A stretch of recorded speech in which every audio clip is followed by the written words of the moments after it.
Ahead on the Silver and Black Show, the Raiders are coming home to Allegiant Stadium. Will Josh McDaniels' offense find its groove as Jimmy G makes his Vegas debut? And can the Raiders' defense get back on track against a turnover-prone Steelers offense? Divine Diablo joins the show to discuss that and much more on the Silver and Black Show, starting right now.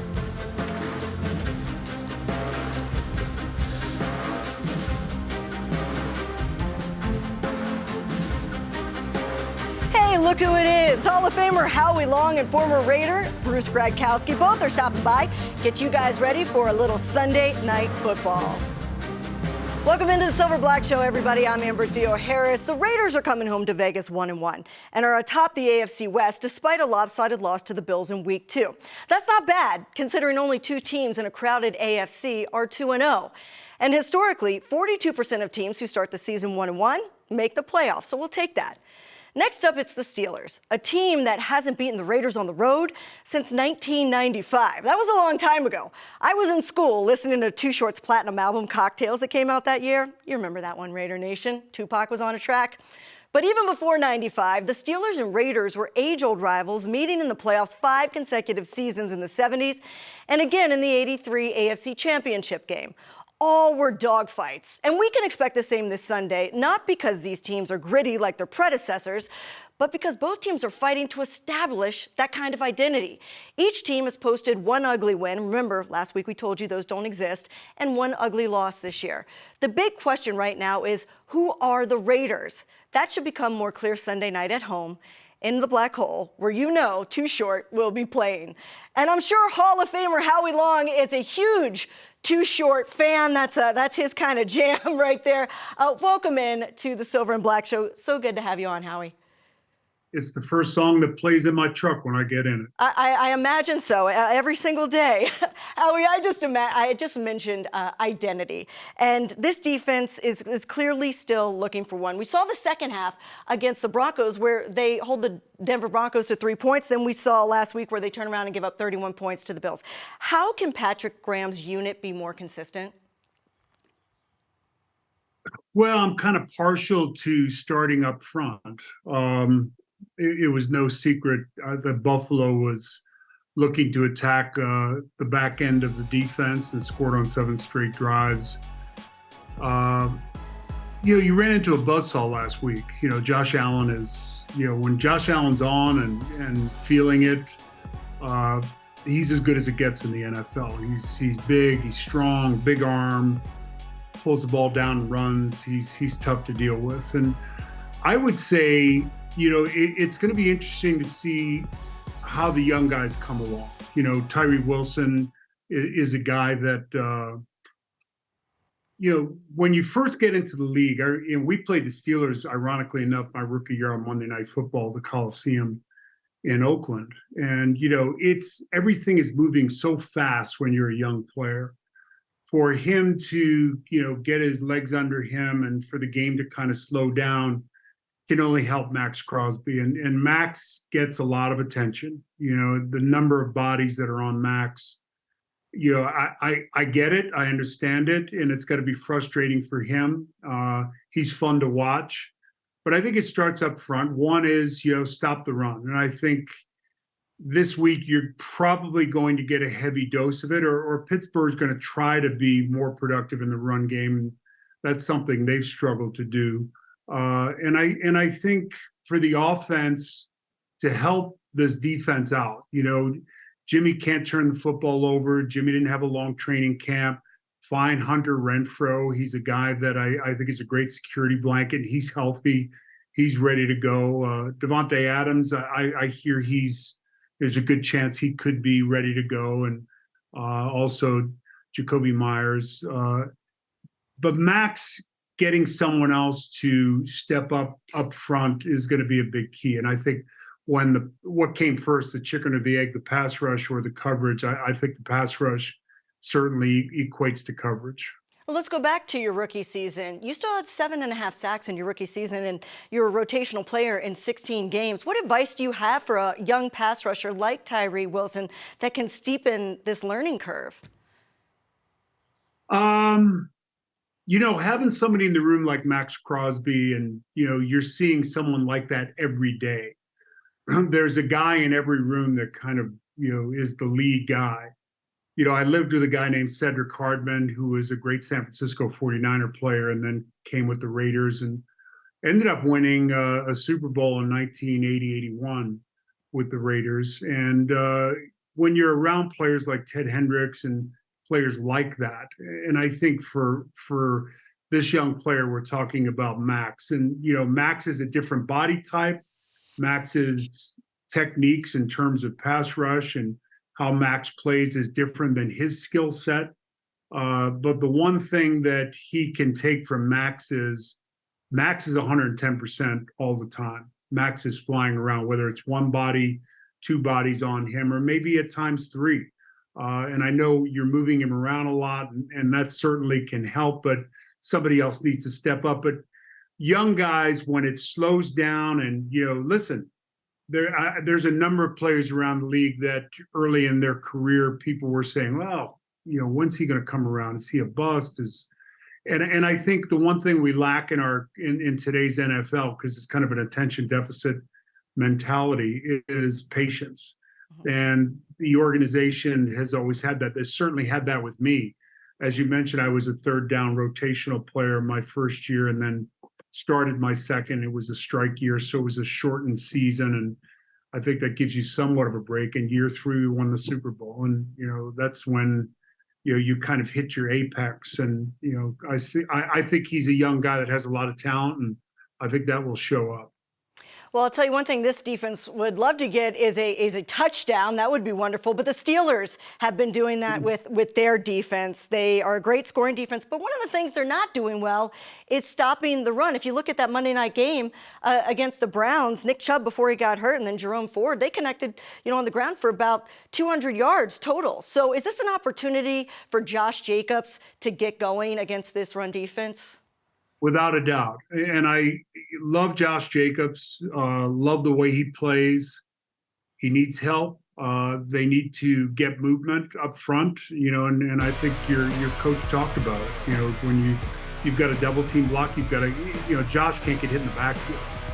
He give him the ability to get to the second level and extend a run. But I think staying committed to the running game is certainly going to help your offensive line. It's going to help your pass protection. It's going to help your quarterback, and it'll open up the passing game on play action passes, and it helps your defense. It gives you a defensive blow. When you can't run the football, you're struggling to throw the football, except for the Devontae Adams. And I think finding Renfro would be a great kind of easing of the pressure that's on Devontae Adams and feeling the pressure just to get the ball to him. I think it would take pressure off the run game too. I think a lot of people would like to see Hunter Renfro more involved than just one catch. It's early.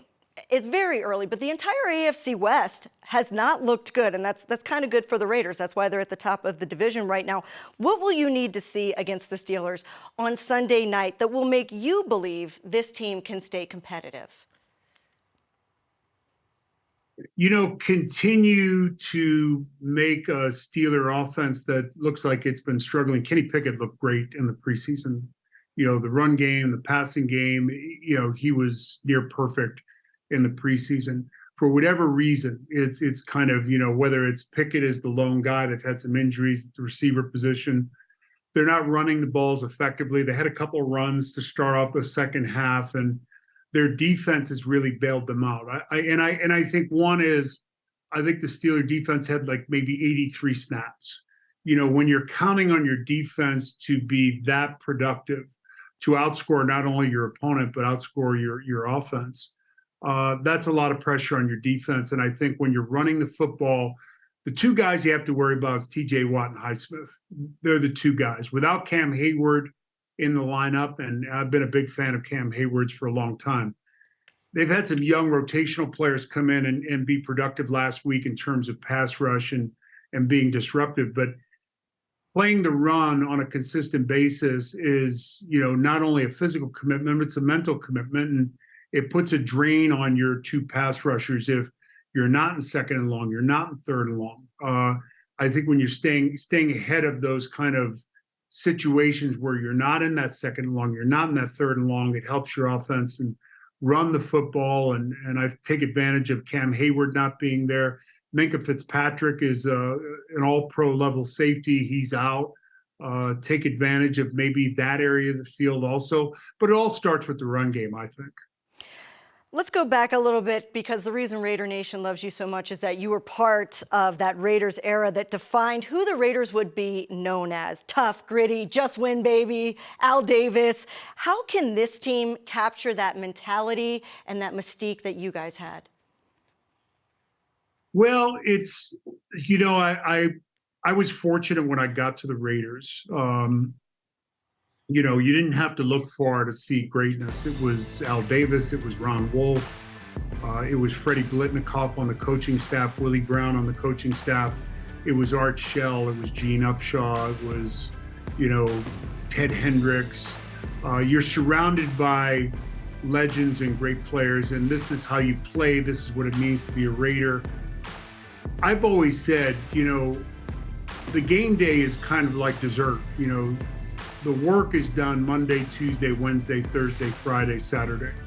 And are you doing everything you possibly can individually? And not just, that goes beyond the prerequisite meetings, the prerequisite, you know, visiting the strength and training facility and getting your treatment and watching the prerequisite film. I'm saying above and beyond that. If you want to be great individually and you want to be great collectively, it takes a commitment that few have. And I think, you know, a guy like Max Crosby has that. He's a guy that I think if you want to look and see what great looks like, Max is that. Yeah, if we could just get that across the 53-man roster, I think the Raiders could go to the Super Bowl. Hey, thanks so much, Howie Long, for being here with us. It was great to see that old footage just now of you out there in the silver and black. Good luck. We'll see you on NFL on Fox on Sunday morning. Thanks a bunch. Good luck. All right, still to come here on the Silver and Black Show. Up next, it's former Raider Bruce Gradkowski. He is going to break down Jimmy Garoppolo. What does he want to see from the Raiders quarterback next? The Silver and Black Show is brought to you by Cox, proud partner of the Las Vegas Raiders. Allegiant, the official airline of the Las Vegas Raiders. Low fares, non-stop flights. Book now only at Allegiant.com. 1800, the best taste in tequila and official partner of the Raiders.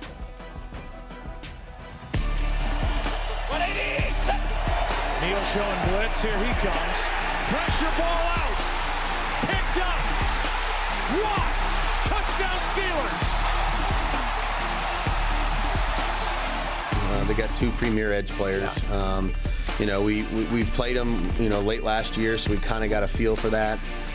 We need to do a great job of making sure that we stay inside out in protection and do a good job of getting the ball out on time. To try to avoid those negative situations and negative plays that they created. I mean, both of them scored a touchdown, you know, the other night, and that really swung the game in their favor. So this team has always lived off of pressure and creating turnovers and game-changing plays with their defense. And I think our team is aware of that, aware of the strengths of their defense. We got to do a good job of taking care of the ball and neutralizing those two guys the best we can on Sunday. Welcome back. We've seen glimpses of what this Raiders offense can look like. We saw it in the Raiders opening drive against the Bills, but they'll have to protect the football against a Steelers defense that scored 2 touchdowns off of turnovers on Monday night. To talk about how they can do it, we welcome in former Raider and my friend Bruce Gradkowski. Hey, Bruce, it's good to have you on. It's good to see you. Amber, it's always good to see you. And, you know, like I said, I fixed my hair for you today, wore black for my silver and black, so I'm fired up. I love that hairdo on you. It's very fitting and natural. Hey, we saw what Josh McDaniels did in New England. We know what a successful Josh McDaniels offense can look like, but we've had yet to see it here in Vegas this year. What does his offense look like when it's executed properly? Well, I think, Amber, anytime you're starting a new offense, especially when you're in a new spot, they had a lot of changes this year, new quarterback, new additions. It takes some time, honestly. I think they're doing a lot of good things. Look, #1 pass blocking grade for PFF, lowest pressure rate allowed so far. I like what they're doing with Jacoby Myers. They're using him differently than they did in New England. They're using him 85% outside with the Raiders, where, last year in New England, he's 30% outside. So I like some of those things, and I do believe it just takes a little time. It takes time to get to know your players and where you want to put them, make them successful, and how the unit gels together. But I'm fired up for Jimmy G. Played well in week 1. Some things to learn from this past week. But still, man, he's a guy's guy, great in the locker room, good leader. So I think there's a bright future for this team. In your opinion, is the reason maybe why we haven't seen this offense really get going? I mean, this offense, we know Jimmy G's not a guy that's going to air the football out. He's not a big, deep football threat. He's a play-action kind of guy. How much do they need to get this run game going in order for this offense to be balanced? Well, it definitely takes pressure off the quarterback when you get the running game going. So that would help. Last week they bring in an extra tackle in that tight end position to get the running game going. But you also have to run the ball versus optimal looks. And when a defense loads up the box with a single high safety, take advantage of that. With the receivers outside, you have Devontae Adams take advantage of those one-on-one matchups. Let Jimmy G throw the ball. So it's just doing it at the right time. But look, they've been good throwing the ball in the middle of the field. Top 7 grade throwing over the middle, Jimmy G has. His completion percentage is good throwing over the middle. And at this day and age with these cover 2 defenses and how they mix it up, it's good to attack the middle of the field. One of the great developments, as you just mentioned, was the connection we saw in week 1 between Jimmy G and Jacoby Myers, and expecting to have Jacoby back, that could be a good thing. But in week 1, it was the Jacoby Myers show with the little Devontae sprinkled in, and then week 2, it was the Devontae show with kind of nobody else really sprinkled in. How can this offense spread the ball out a little bit more and be more versatile and less predictable in their targets? Well, I think when both those guys are healthy, Devontae Adams, Jacoby Myers, it helps, both of them out. Michael Myers, can he get involved more in the pass game? Hunter Renfrow, we haven't seen him much. And I'm used to seeing Josh McDaniels' offense attacking linebackers with his quick little slot receiver, attacking linebackers with the back out of the backfield. So I still think there's a lot to come as this unit gels together. A lot of good things to hang your hat on. And I think more importantly than the X's and O's is the leadership of the quarterback position. He's been familiar with this offense before, so I do have faith that they'll get it right. I would love to see that Julian Edelman, Wes Welker type of slot receiver production from a Hunter Renfrow. I think that would be great for this offense. Hey, stick around, Bruce. We're going to have you back for another segment to talk about this matchup with the Pittsburgh Steelers.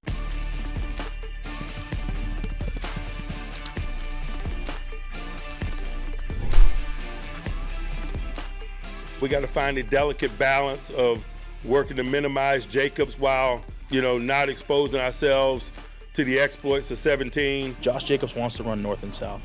He doesn't really want to run east and west. That's not his strength. His strength is in between the tackles, getting downhill. Special player in 98, huge amount of respect for him and how hard he plays. He never comes off the field. He's great against the run. He's great against the pass. He causes guys fits. Max is just as challenging. We've been in the stadium with him before. I think he had 4 hits on the quarterback a year ago. We just can't allow that to happen. Old friend, Spillane in the middle. It'd be cool to see him out on the field. He's an unbelievable player, great in the run. Underrated, I think, in the past with his speed. I remember throwing routes to him when I first got here. He's just an athletic middle linebacker. So they have great players all over the place. It's another really tough task for us. I'll be there coming ready.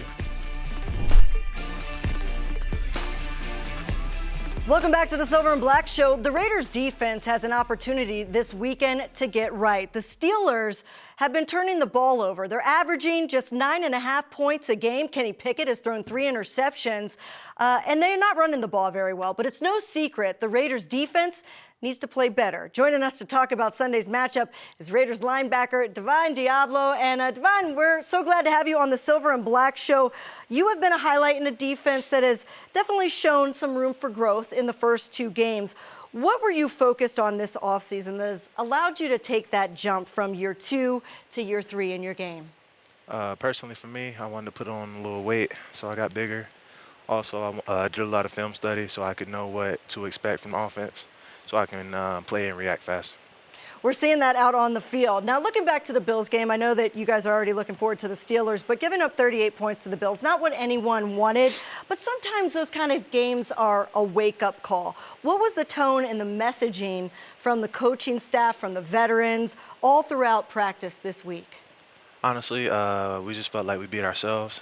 We know we can be better than that, and we're just going to improve every day and come to practice to work. And now you got the Steelers on Sunday Night Football. That is exciting. The offense for the Steelers, as I just mentioned, has struggled not only to hold on to the ball, but to establish the run. Yet they've got guys like Najee Harris and they've got Jalen Warren over there. Is the plan for the defense just to not let those two get comfortable? Because we know they can. Obviously, yes. We want to make them one-dimensional, so hopefully we can stop the run. And after that, everything will work out for itself. And like you said, we haven't caused a turnover yet, and that's the plan this weekend. How do you work on forcing turnovers? Is that something that can be practiced? Yes, it's something you practice every day. Just punches at the ball. If the ball's in the air, the defense has to have it. Sorry, and that's the mindset we got to go in with. Well, Kenny Pickett, he's a young quarterback. He's had trouble protecting the ball, as I mentioned.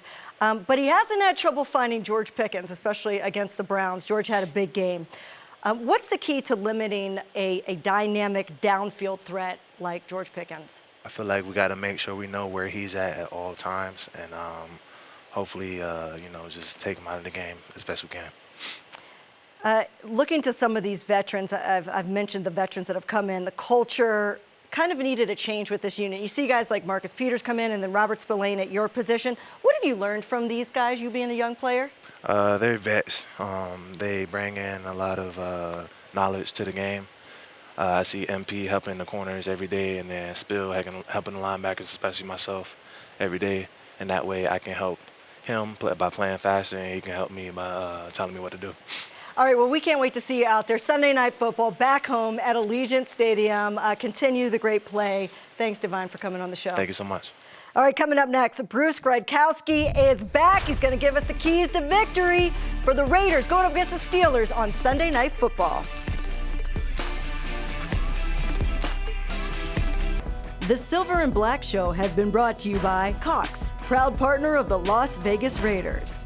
Allegiant, the official airline of the Las Vegas Raiders. Low fares, non-stop flights. Book now only at Allegiant.com. Chevron with Techron gives you unbeatable cleaning and mileage. Chevron, together ahead. 2nd and 10 at the 11. 15 seconds on the clock. Play clock down to 5. Gradkowski wants the snap and gets it. Here comes the blitz. Gradkowski up, throws, touchdown! Louis Murphy with 9 seconds to play.